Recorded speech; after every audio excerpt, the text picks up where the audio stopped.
Ladies and gentlemen, welcome back to the EscapeAoE stream. We bring to you today a format of my choosing. If the blame goes anywhere, it should be to me for this one. But yeah, if you're a competitive Age of Empires 3 player, this is not the stream for you. Oh, that's it. That's the it feedback right there. That's 90% of our audience just left. Well done, Will. Let's hype it up, shall we? It should be a lot of fun. So today what we have is a very unusual format. Basically, you start with 25 extra villages, and it's going to be really, really fast. Everything's going to happen very quickly, and we've seen some interesting sign-ups. There's been like quite a lot of new people signing up for this tournament that we haven't seen before in tournaments. So I think a lot of interest or reaching out to newer audiences. Well, it's because it's not a competitive tournament, Will. Obviously, right, that's why they're playing in it. Okay.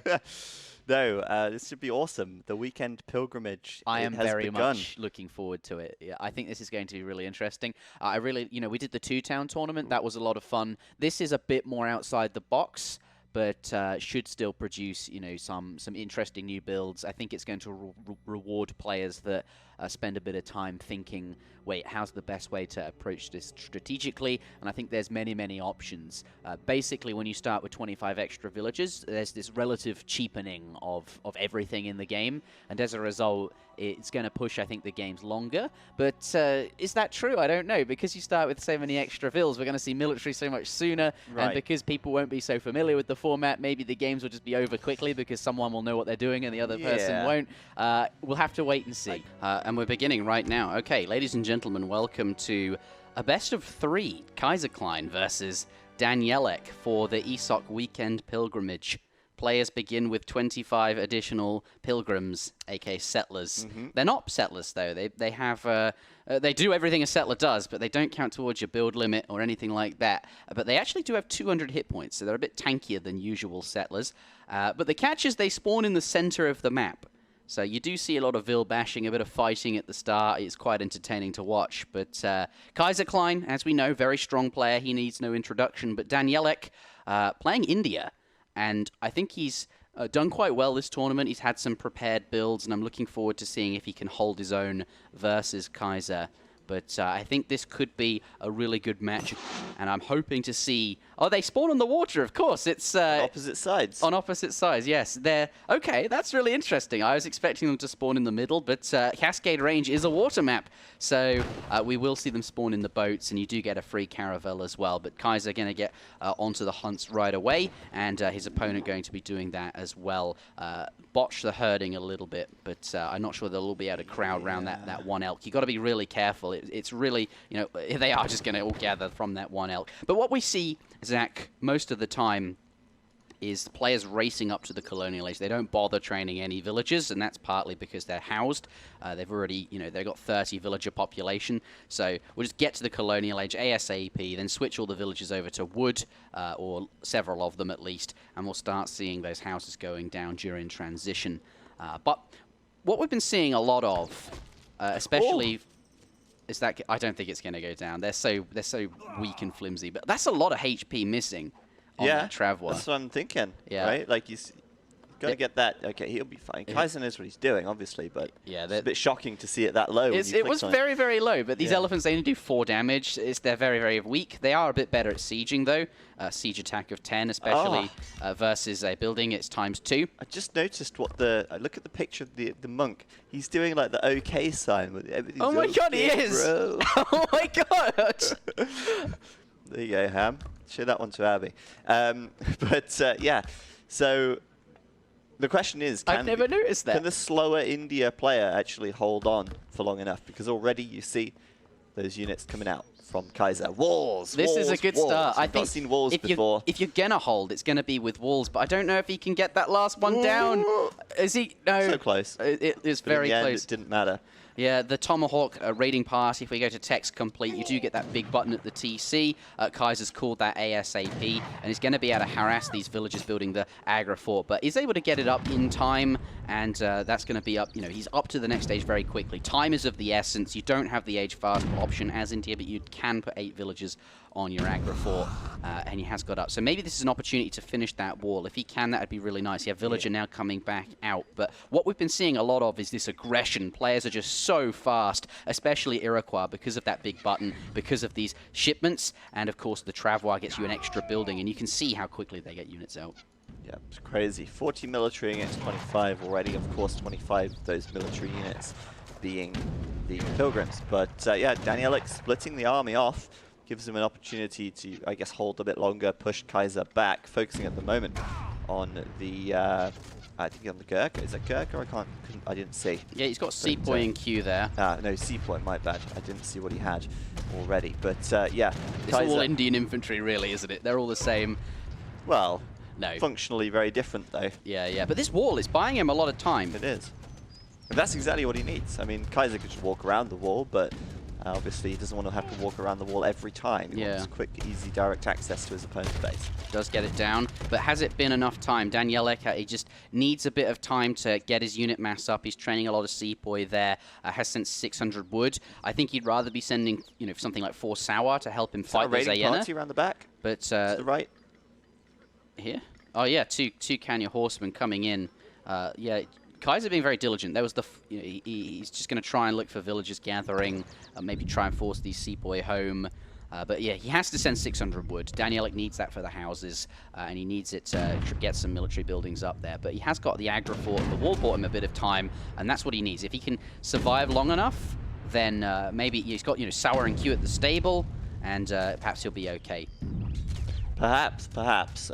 Being raided now, though, by the 2 Kanya, and might actually deny the house. Nope, just get the villager after the house. But yeah, Kaiser forcing the fight now. Danielic really doesn't want to lose that forward aggro fort, so out comes the Soar, out comes the Gurkha at the back, and he's going to try and get the surround. This could be a good fight. Yeah, this is quite nice. Obviously, the aggro fort's doing a lot of damage with Area 3, and the Sepoy are really strong, and he's got the Gurkha, which popped, and all of this at the same time. So a good move from Danielic, but now with the Cav gone, he's just going to try and kite with the Gurkha a bit, doing a little bit of damage to these Sepoy, whereas the rest of the Tomahawks are in the back not fighting. They're starting to come forward. He gets the Sepoy away, and there's 5 more Sepoy popping out there, but just as that pops, we do see some Kanya arrive from Kaiser Klein. He's going to need some camels popping from this stable.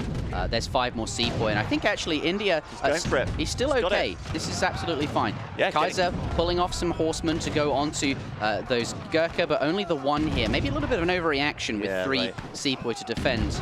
Oh, this is good, though. I think he Nah, maybe not. I don't know. It's hard to say. We've got the Soars now, but he's outnumbered by 4 camels coming out, but they're not very good against the Kanya there. They're really only good against Ayana. And aside from that, they're quite bad because of their multipliers. Their base attack's just not high. Looks like he has been forced back to his base. Those 3 Gurkha will go down, calling sentries there to aid in this fight, but it feels like Kaiser Klein has the slight edge, calling sentries as well, and they're really good against cavalry, so could be enough to scare Kaiser away for the time being. But I think Kaiser's going to be pretty pleased with the fights that he's taken and with the damage that he's managed to do. Yeah, but not long-term lasting damage, maybe. Didn't kill too many vills. I mean, he has picked up a few vills over the course of the game here and there, which is certainly going to benefit him. Yeah, it's hard to know exactly how many, right? It's 1 villager there, but the pilgrims, they don't count. 2 pilgrims. Yeah, we have to count that manually. There's a lot of villagers up in this corner. And by the way, I think you said this earlier, but just to reiterate, the villagers, the pilgrims at least count as military pop when they kind of shouldn't, and they don't count as villager pop, and they don't register on the UI. I guess AZAMP never took into account that we'd be seeing pilgrims in a game. So just bear that in mind when looking at these graphs. They are a bit wrong. Bit wonky.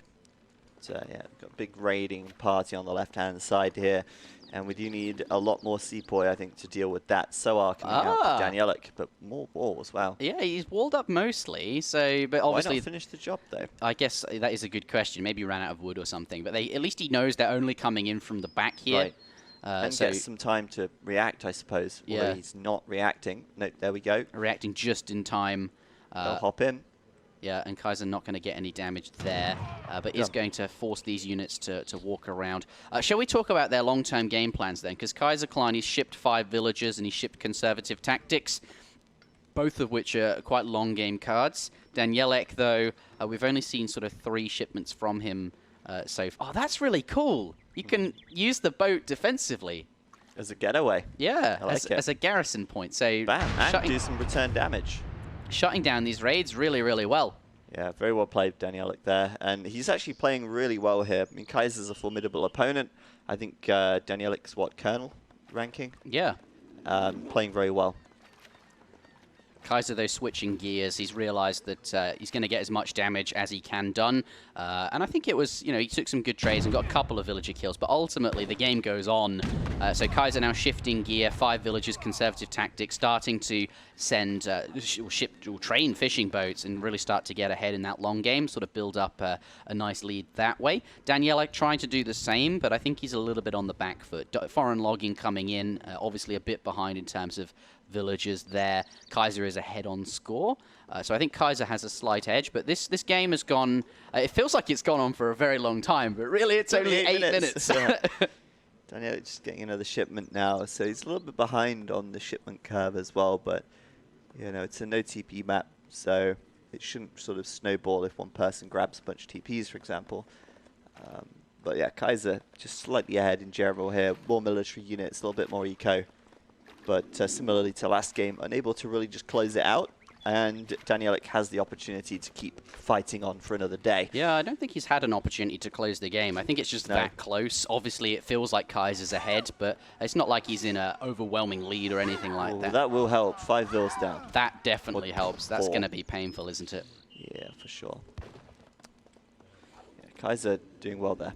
Should we take a look at their compositions then and sort of see who would win a fight if they were to engage? India quite spread. He's got Seaboy, Gurkha, Sowar, and Zambarex. He's pretty much got everything going there. Kaiser much more focused on infantry, 18 Ayena, and 26 Tomahawks out on the map, as well as 10 Kanya Horsemen. Looks like he's got another forward base going up on this side, which is going. He's everywhere. He's aggressively sort of trying to take map control over here, and this will fight the Caravel quite nicely as well because of the anti-ship damage on the war huts. Danielic obviously scouts it with his Caravel and shut it down. Very nicely done. And that's a lot of wasted resources for Kaiser there. Yeah, good work from Danielic. But he is now out of position, and Kaiser's army is going to try and close in from behind, catch him out here. Can Danielic avoid this fight? Yeah. Does he want to take it? I don't think he does. I don't know. Maybe he does want to take the fight. I'm not sure. I mean, he's got 17 Gurkha, which are going to be really good against those Tomahawks, which Kaiser has so many of. And of course, the Ayena, they don't have as much range either. But there are just so many Iroquois infantry here that it's hard to know. But he's doing a good job versus this particular group that got split off, and Kaiser now regrouping. Is starting to pick off a few units here and there, and will probably take down that Agra fort. But yeah, that's what I thought. Oh. But yeah, Danielic coming in, he's kind of in an awkward position because the army is between his army and his base. Can't really just run back to home to defend. But he is doing a good job of picking off some units here. And Danielic now going to be the focus of Kaiser after he takes down the Agra fort. He's always got the boat. He can always fall back to the boat. He does. And he's got 13 Zams in here, which are going to be able to deal with those Kanya Horsemen quite nicely. Though Kaiser Klein using the effect of the snare to get the Tomahawks up close and personal. He's going to close that range gap. The Gurkha's not going to be quite so good. But as you said, going to hop into the boat. The Cav, however, going to stay there and fight it out. They have got more speed. Depositing on the other side and now going to use that range advantage. Though I still think Kaiser got quite a good trade there. And you can see that reflected in the scores. And of course, he's got a stronger economy behind this as well. Danielic pulling out all the tricks to stay in this game, but against the raw strength and economy of Kaiser, I don't know how long these tricks will really keep you in the game. Yeah. Nicely done, though, the use of the Caravel to drop off, get the extra distance between them. But there it is. Coming. I really enjoyed that one. That was a great game to watch. The hold was awesome. The walls are good. This is kind of what I imagined seeing, but not so many top players signed up for this tournament. It was a bit different, but ultimately, this was my favorite game so far. I really enjoyed that one. Yeah, I fully agree. Danielic there doing a nice job, but Kaiser just sort of a little bit further ahead every step of the way. And I think most of that is actually born from the fact that he's up so quick in comparison. Like, the fact that he can get across the map and kill 3 vills instantly for free is really nice. So yeah, but Kaiser won't be able to play Iroquois. It's not over. This is a best of 3. So Iroquois is out the way, and that's going to slow the pace, or at least the beginning of the game down, perhaps. And we could see you know, a lot slower starts. I mean, there are 2 more Warchief Civs that Kaiser could play. We've seen Su do quite well. Maybe he will play that. But the point is, Iroquois seems so strong in this format, not going to be available. Let's see what is in store for game number 2, because after this performance from Danielik, I think he stands a chance against the might of Kaiser Klein. Maybe Danielik goes for Iroquois now. That is true. Can try and take a Civ advantage in game 2. That is a good point. I like that. I wonder if he has got it available. But also, he's still got India available, and that seems to be a Civ he's practiced with, and that he's you know, prepared some builds within this format. He's clearly comfortable with them, and India he can, wasn't bad by any means. And he can play it again. So yeah, I think, you know, that he could play Iroquois, like you say, and he's still got India. He's going to keep India, he says, and I think Danielik is got a good spot here. I'm really excited to see if he can take a game of Kaiser Klein and perhaps even win the series. I don't know. That would be a long shot against someone of the caliber of Kaiser. But I'm quite excited. But Bonnie Springs, Hudson Bay next. But it does look like Kaiser here is picking up the Sioux, and it will be Sioux against India of Danielik. But yeah, Sioux probably more of the same, similarly to the Iroquois. Going to be nice and fast. Going to be trying to take that early advantage. The Sioux is another Warchief Civ, and very much like the Iroquois, they have that messenger politician. They can get up to the colonial age very quickly, but what they don't have is those big buttons, but still can age up fast, can still get shipments out quickly, but I think will be similar to the Sioux in playstyle, but just won't have that same you know, that same overwhelming strength at the start. So I think Danielik, if he can pull off what he did last game against the Sioux, I think it'll be easier to hold. But yeah, they spawn at the flag. So he gets a bit of an advantage getting to shore. I mean, it's marginal, right? It's fractional, but he will get onto that hunt, and maybe Kaiser has to look a bit further for the hunt. He gets the first volley. Oh, is he going to try and wall them in? No. No way. That's not allowed. That would have been insane, but now he's paying the price. He's lost one. That would have been quite something, wouldn't it? Wow. I think that was a bit ambitious. That was ballsy. I think he saw them and thought, I'm just gonna do it. I'm gonna go nuts. Kaiser Klein does win the boat war as well. Danielik should have gotten the first hit, right? He deposited his vills first and then could have targeted the boat first. So really, he should have won that. Honestly, I'm fight. disappointed he went for that, because if you actually just went straight inland, he would have been on the hunt way earlier than Kaiser, who would have had to look quite far. Yeah. But you know, he wasn't to know. He wanted to do. I mean, if that had worked out, we'd be sitting here. We would have been. Yeah, our faces would be. It would be another world. Our faces would have melted. That's right. But very similar to previous game, we're just going to see them go up to the next stage ASAP. Speed is of the essence, as I keep saying. Danielik going to slam as many villages as he can on that Agra fort and just get it down ASAP. 8 villages on there. That's as many as you can get. It's the maximum number, so to speak, that can build it. And likewise, Kaiser Klein just going to. I hear something fighting. Oh, right. He's attacking the wall, right? Yeah, okay, I'm just like, what is this noise in the background? It's this cannon fire. That is the one thing about Age of Empires 3. When you're playing like a free-for-all with 8 players, you can hear in the background like some fighting, and you can hear cannons, and you're like, it's I don't ominous, know. Isn't it? It is a bit. So is it coming for me? Like, but you know that someone's fighting. Yeah. It's kind of like scouting information that you can't see, but you can hear. It is very, very interesting. But yeah, another random piece of trivia before this game gets started. The way this works, I think what Eaglemutt's done is he's created a brand new shipment in the game, which is called 25 Pilgrims. Called a caravel with 25 pilgrims in it, and it's delivered as a shipment to these flags. Can you imagine sending a shipment like that? It'd be insane, wouldn't it? But both players up to the colonial age here. Let's see what Kaiser Klein has prepared for us then. He's playing the Sioux, which is going to be a bit different, and actually going to be building his war hut in base here. He's not going to have it forward. Yeah, I guess he's a bit more conservative here. Doesn't want to go straight forward and aggressively as he did last time. I think maybe that comes down to the fact that Danielik actually got it pretty quick, and he's already got the aggro fort down. He's already got his stable coming up. So hold on, I think I know what Kaiser's up to.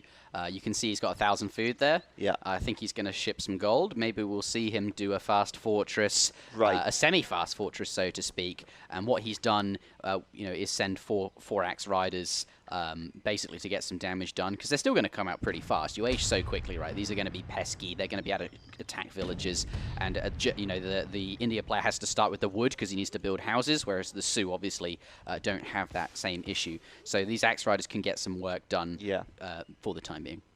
Well, he's actually all on wood right now, Kaiser. 24. Yeah, you're right. So maybe not. I don't know. I mean, he could still do it, depending on what his second... No. Okay, so Seaton Bow is coming out. Seaton Bow. Okay, so it is colonial. I thought for a moment he might go fortress. Yeah, his food is quite high, isn't it? Yeah, but as the Sioux, you do need a lot of wood, because axe riders, pardon me, that's the Iroquois, their units cost wood. I'm getting confused there for a moment. It makes me wonder then what all this wood is about. Obviously it's not for houses, it's going to slam down military buildings by the looks of it, and teepees, and when I say teepees I actually mean the tents, going to get that eco bonus, etc, etc. The tents, but oh wow, there you go. Not ideal. Seatambo, very strong against Sepoy. Quick, get the Zambrak in there, rather. Trying to, Kaiser going to use the Axe Riders to keep them pinned down whilst these units do as much damage as he can. Danielik's going to need to try and escape, and is able to get away, but after losing a couple of units, 4 Sepoy and a Zambrak go down there. But I do wonder, I feel like Danielik might have a better chance if this game goes longer here. Already opening with Zambrak, right? Like expecting the cab from the Sioux. He just knows it's coming. Yeah, opening Zambrak and Sepoy. That's if anything, that points towards this man was expecting cav. It was met by Seatambo though, which was smart, yeah. But still, Danielik has good map control. It's actually Kaiser this time who's sort of in the corner. And while I believe he can get out very easily if he wants to, since he has got the military mass to do it, he's quite content sitting on his little patch of land and taking his sweet time. Well, normally we see players, they have until 10-15 minutes to sit in their base and gather. Not the case in this format, because there is a raid going on over here. Pilgrims do have... they've got, there's no HP upgrade, but they do have 200 HP. I'd like to see them just sort of reaction, though. Yeah, no reaction. He's figured it out now. But you can't stay on your base for 12 minutes in this format, because you have so many villages that you just gather up all the food so quickly. You say that, but the Chinese can. Somehow, in that game we saw, that was quite impressive, wasn't it? China staying in his base all day long. Kaiser, though, is going to go up to the Fortress Age. Yes, it looks like it. And when he gets there, what's he got in deck? Yeah, let's take a look. He's just got a shipment available now. Oh, okay. So very standard stuff. Yeah, it looks like a 1v1 deck. I don't think Kaiser's prepared anything special, but that's fine, because I think once you get up to the Fortress Age, shipments are still going to be really strong. You have a big economy. You can send the kettle support, which also an upgrade to your units. And upgrades are going to be really strong in this format, just because you've got more eco, and as a result, upgrades to both the eco and the more military, that you can field more military than usual. So I think that deck will be absolutely fine here. Yep. This is a good time though for Danielik to come in, right? Great time. Remember, the Sioux can't age fast. He's already used that, so he could get punished, because slow age is the only option available to him. But instead of getting punished, it looks like Danielik going back, missing his camel attack upgrade timing. Doesn't really benefit from that at all if he's not actually fighting with them. And as a result, I think that's going to go quite well for Kaiser. Going to be comfortably up to the Fortress Age. If he gets up without any issues, he's going to be quite happy. Text being researched, going up with the Wise Woman, going to get some crates on the floor, and pardon me, he's going to get some bisons rather. That's for the Iroquois, and with all these teepees nearby, that's going to be quite good. And remember, the hunts run out quite quickly, so having some more in his base is going to be nice. He's going to be able to set up that Sioux timing. He's got a shipment and a half already available, and should some fighting happen, that XP is going to roll in quite quickly, because it feels like we've been casting for a long time, but actually it's only 7 minutes in. He's only sent 3 shipments, so the Sioux going to have a lot of shipments to come, and could be really strong. Danielik could have done a better job of punishing Kaiser during this transition, but the game goes on. It's kind of hard to, though, I think. I mean, there's a lot of TPs there, and apparently they stack, so it was quite a big buff. There's the Bisons. And Kaiser Klein already wasting no time at all, getting elite set and bow. He's got quite a lot of them You very rarely see Elite Set and Bow. That's a shipment, or an upgrade, rather. It certainly is an upgrade, as well as the Elite Bow Riders, which are coming in. Oh, I'm really excited to see how this pans out. Danielic going up to the Fortress Age as well. Going to be going up with the Taj Mahal by the looks of it. Going to set up that ceasefire. I mean, yes, he could have done some damage whilst Kaiser was aging, but I still think this is very, very even. The economies are very, very even. I think Kaiser did get a couple of Vil kills in, but ultimately it's not... it's only a couple of Vils. Raiding is less important, or less impactful, I should say, when you have 25 additional Pilgrims. And look, building walls here as well. Danielic going to set that up. He wants to be very careful, very conservative, hang on to this map control that he's carved out with this forward aggro for. I think we're looking for a really good game here. India's strength is, once they get set up and ready. Their weakness is clearly that early game, which he's gotten past just fine. Twice now. But yeah, I mean, he's going to be met with a wall. Kaiser's going to slip straight through the hole. Yeah, it's hard to get them through, actually. You can't just right-click on the other side. They sort of bug out. Because the pillars should be there, but obviously we don't build them. Oh, and then when they do get on the other side, they can get absolutely wrecked. Yeah. Because they're trapped. Yeah, and then you can't get them back through. Yeah. It is a bit weird. But he sees the wall, and this is shut down the push. Pretty much. Wakina coming out now as well, 9 Wakina. And Kaiser here has a pretty sizable military, 108 units, look. Well, obviously 25 are Pilgrims, but still sizable. Compared to Danielic, who has very little, but now he's in the Fortress Age, he might be able to start adding some more quickly. Yeah, I'd like to see him use the Seep or the Gurkha to fight these units. The strength of the wall is that these units don't have quite as much range except the Wakinas, and you can get some damage done whilst they're sieging. There seems to be actually quite a lot of Wakina in there. Does get the aggro fort down. He's now through.